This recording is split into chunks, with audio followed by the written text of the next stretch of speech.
नमस्कार dear students, स्वागत है आपका अपने YouTube channel Kishan science classes में। आज हम मादा जनन तंत्र के बारे में पढ़ने वाले हैं। तो देखो, अंगों का वह समूह है, मादा में पाए जाने वाले अंगों का वह समूह है जो क्या कर देता है, जनन में सहायक होता है। उसे क्या बोलेंगे अपन? मादा जनन तंत्र। और देखिए, मादा जनन तंत्र को दो भागों में विभक्त करके हम पढ़ सकते हैं। तो लिखेंगे मादा जनन तंत्र को दो भागों में विभक्त किया जा सकता है।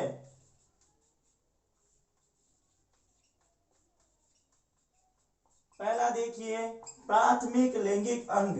और प्राथमिक लैंगिक अंग के रूप में कार्य करता है कौन भाई? अंडाशय। तो हम लिख सकते हैं, देखो सबसे पहले प्राथमिक लैंगिक अंग। तो देखिए, प्राथमिक लैंगिक अंग के रूप में मादा में अंडाशय कार्य करता है। और मादा में जो अंडाशय है वो एक जोड़ी अंडाशय पाए जाते हैं। अर्थात अंडाशय कितने पाए जाते हैं भाई? दो पाए जाते हैं। और ये अंडाशय क्या करता है? मादा के जन्म के समय ही, लड़की के जन्म के समय ही इन अंडाशयों में लाखों करोड़ों अंडाणु पाए जाते हैं। तो हम लिख सकते हैं प्राथमिक लैंगिक अंग अंडाशय लड़की के जन्म के समय, लड़की के जन्म के समय से ही अंडाशयों में लाखों अंडाणु, लाखों अपरिपक्व अंडाणु, जो परिपक्व नहीं होते, अपरिपक्व अंडाणु रहते हैं। अब देखिए, जब लड़की किशोरावस्था में हो जाती है तो ये अंडाणु क्या करते हैं भाई? परिपक्व होने का प्रयास करते हैं और परिपक्व होते हैं। अब देखो, सबसे पहले अंडाशय, तो लिखेंगे मादा में एक जोड़ी अंडाशय पाए जाते हैं।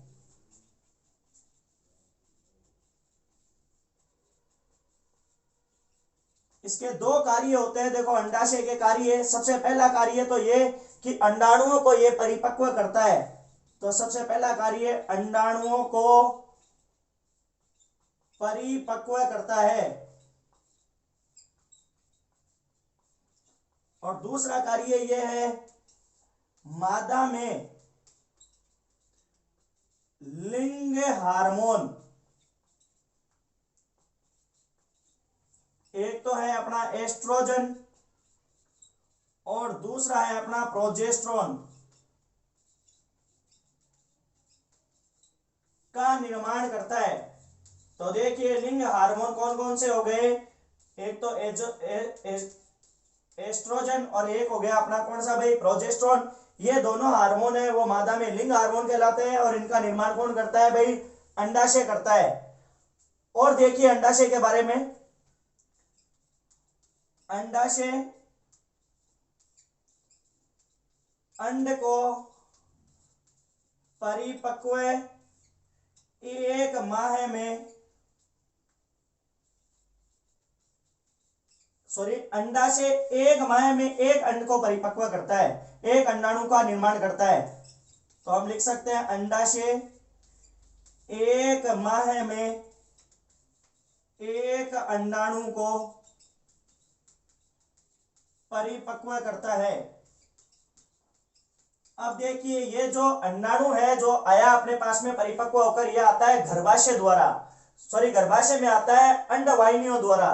तो गर्भाशय में आता है तो यहाँ इसको शुक्राणु नहीं मिल पाते हैं। और शुक्राणु नहीं मिल पाते यानी कि जिस स्थिति में मैथुन क्रिया नहीं होगी, तो ये जो अंडाणु है ये स्वतः ही क्या हो जाएगा? टूट टूट कर वो क्या हो जाएगा? योनि मार्ग से बाहर निकलेगा। और इसे बोलते हैं अपन रजोधर्म या रजो दर्शन। जो फर्स्ट बार होता है तो उसको बोला जाता है रजोदर्शन। और बाकी जो बाद में सतत हो जाता है 28 से 30 दिन के अंतराल पर, उसे बोलते हैं अपन रजोधर्म। तो देखिए रजोधर्म, तो लिखेंगे परिपक्व अंडाणु को शुक्राणु नहीं मिलने पर वह स्वतः ही नष्ट होकर टूट टूट कर योनि मार्ग से बाहर निकल जाता है। इसे रजोधर्म कहते हैं।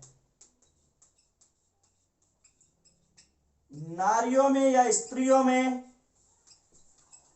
रजोधर्म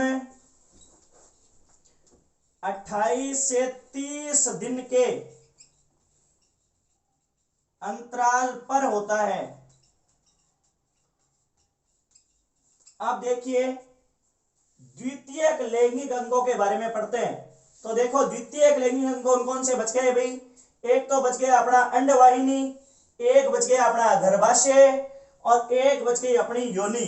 तो इनके बारे में देखिए, समझिए। सबसे पहले अंडवाहिनी, जैसे नाम से ही पता चलता है कि अंडाणु को एक स्थान से दूसरे स्थान पर ले जाने वाली नलिका। तो लिखेंगे ये नलिकाएं परिपक्व अंडाणु को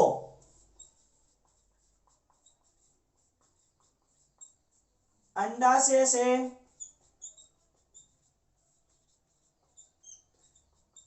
गर्भाशय तक पहुंचाती है। स्त्रियों में इसकी लंबाई 10 से 12 सेंटीमीटर की होती है।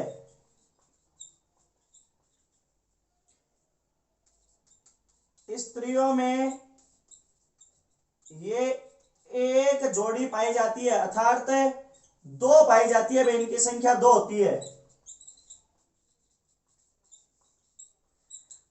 अब देखिए अगला हो गया अपना गर्भाशय। गर्भाशय खोखला और मांसल अंग है भाई। जो गर्भाशय है वो खोखला और मांसल अंग है।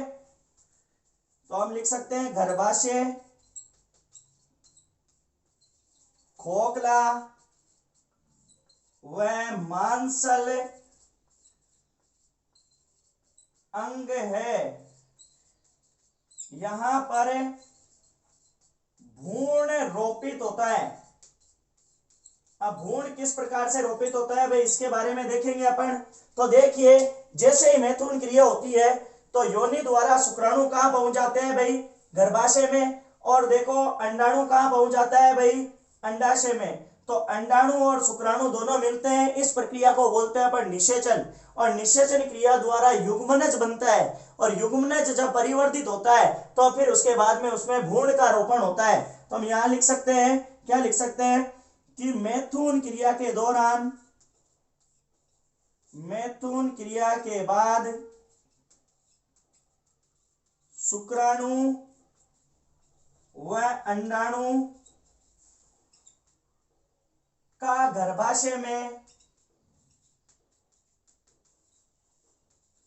निषेचन होता है। परिणाम स्वरूप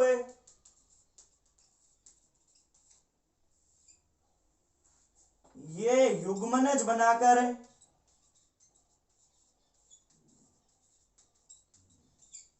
भ्रूण का रोपण करते हैं। अब देखो बहुत महत्वपूर्ण बात यह है कि गर्भाशय है उसकी दीवारों पर एक तस्तरी नुमा संरचना पाई जाती है जिसे बोलते हैं प्लेसेंटा। और प्लेसेंटा है वो भ्रूण को पोषण प्रदान करती है। तो देखो ये क्वेश्चन बहुत सी बार पूछा जाता है भाई प्लेसेंटा क्या है? तो देखो प्लेसेंटा गर्भाशय की दीवारों पर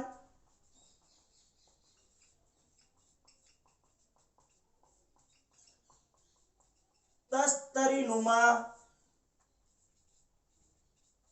संरचना पाई जाती है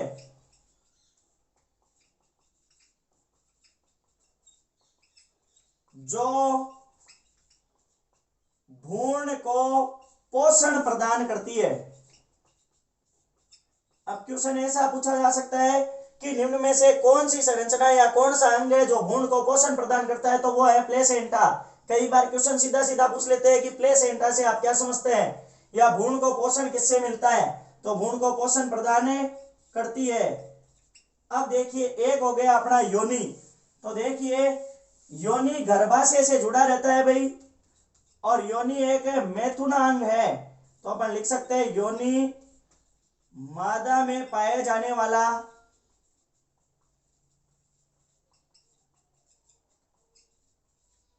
मैथुनांग है, जो मैथुन क्रिया में सहायक होता है। और देखिए ये योनि महिलाओं में 8 से 10 सेंटीमीटर की होती है। इसी के माध्यम से शुक्राणु गर्भाशय तक पहुंचते हैं भाई।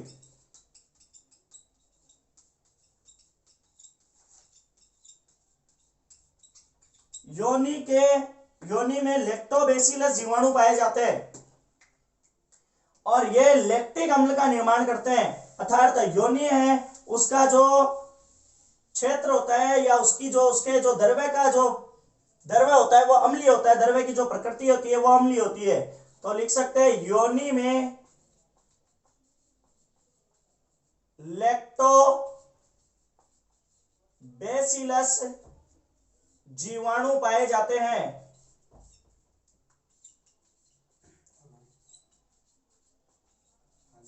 जो यहाँ का वातावरण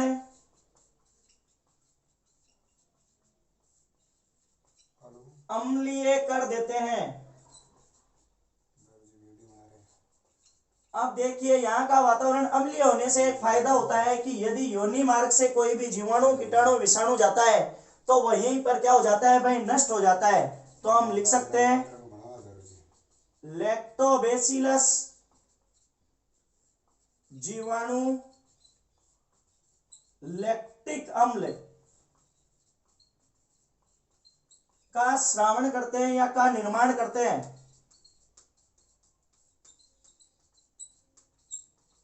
लैक्टिक अम्ल योनि में प्रवेश करने वाले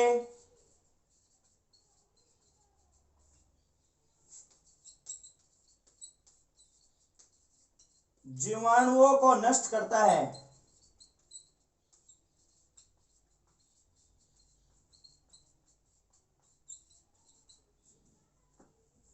धन्यवाद।